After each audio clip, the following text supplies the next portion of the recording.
Welcome to my YouTube channel SM classes में। साथियों, आज मैं आपको पढ़ाऊंगा पार्ट ऑफ सेंटेंस। ये साथियों आपका पहला लेसन है ग्रामर का, पार्ट ऑफ सेंटेंस।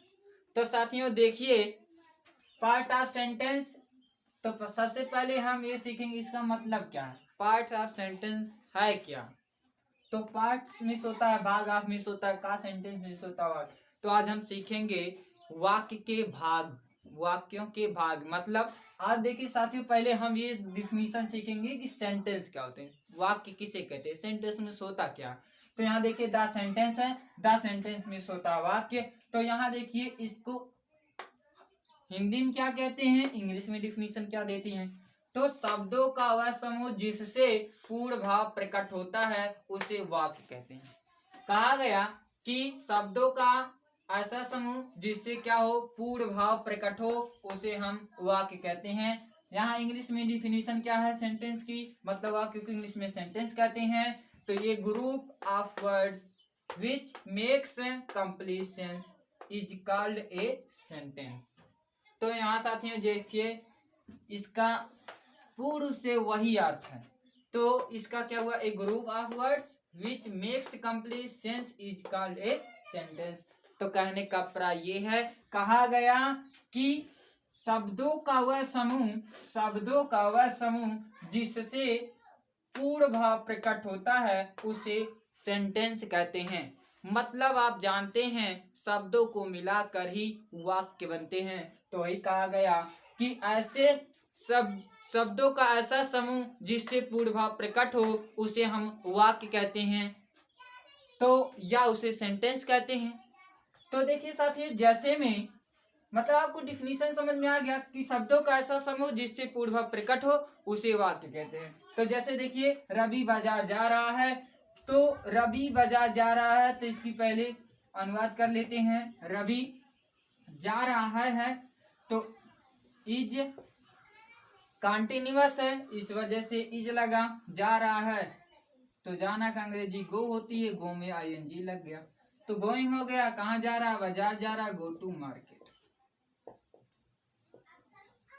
तो इसका अनुवाद क्या हुआ, Ravi is going to market. तो यहाँ देखिए साथियों, यहाँ ये रवि शब्द है, बाजार भी शब्द है, जा भी एक शब्द है, रहा भी एक शब्द है भी। मतलब कहा गया कि शब्दों का वह समूह जिससे पूर्ण भाव प्रकट हो उसे वाक्य कहते हैं। यहाँ रवि बाजार जा रहा है, इससे पूर्ण भाव प्रकट हो रही है, वह बाजार जा रहा है रवि, तो इससे स्पष्ट हो गया कि ये वाक्य है। तो मतलब कहा गया शब्दों का ऐसा समूह जिससे पूर्ण भाव प्रकट हो उसे हम वाक्य कहते हैं। तो यहाँ साथियों देख ही लिए। साथियों यहाँ देखिए दूसरा हुआ पानी पीती है। तो सबसे पहले देखिए साथियों टेंस आना चाहिए ना। तो टेंस मैं गारंटी दे रहा हूँ साथियों, टेंस आपको आएगा, हर चीज बताएंगे A to Z। तो ये पहला चैप्टर है पार्ट ऑफ सेंटेंस। तो यहाँ साथियों देखिए वह पानी पीती है, ये आपका सिंपल प्रेजेंट टेंस है।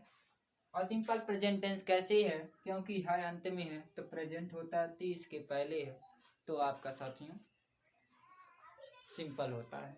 तो कैसे ती, आप साथी आप कहेंगे जब मेन वर्ब में ती रहता है। यहाँ देखिए साथियों मेन वर्ब में ती है, तो ती पीना है, यहाँ पीती है, तो ये मेन वर्ब है, तो ये इसी वजह सिंपल टेंस है, सिंपल प्रेजेंट टेंस है। तो साथियों इसका अनुवाद क्या होगा, देखिए वह का अंग्रेजी सी, पीती है तो ड्रिंक्स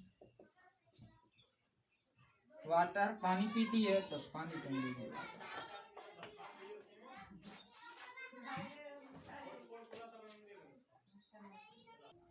साथियों देखिए तीसरा अनुवाद, मैं अपना पाठ याद करता हूँ तो मैं का अंग्रेजी आई, ये भी सिंपल प्रेजेंट है तो प्रेजेंट ता है सिंपल, यहाँ मेन वर्ब में ता जुड़ा है, इस वजह सिंपल प्रेजेंट हुआ।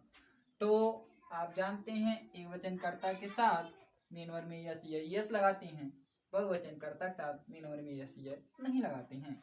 अब क्यों नहीं लगाते हैं, आप सोच रहे हैं, इसलिए नहीं लगाते हैं क्योंकि सिंपल प्रेजेंट टेंस में मेन वर्ब की फर्स्ट फॉर्म जो रहती है वो बहुवचन का काम करती है, इस वजह से नहीं लगाते हैं। और यस या यस तब लगाते हैं उसे एक वचन बनाया जाता है, तो साथियों मैं गारंटी दे रहा हूँ आपको टेंस आएगा, सब चीज आएगा, एक से एक सब बताएंगे साथियों। तो देखिए मैं अपना पाठ याद करता हूँ।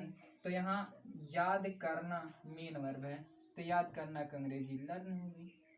अब अपना हो गया तो माई हो गई, और पाठ का अंग्रेजी लेसन हो गया। तो इसका अनुवाद हो गया आई लर्न माई लेसन। इसका साथियों स्क्रीनशॉट ले लीजिए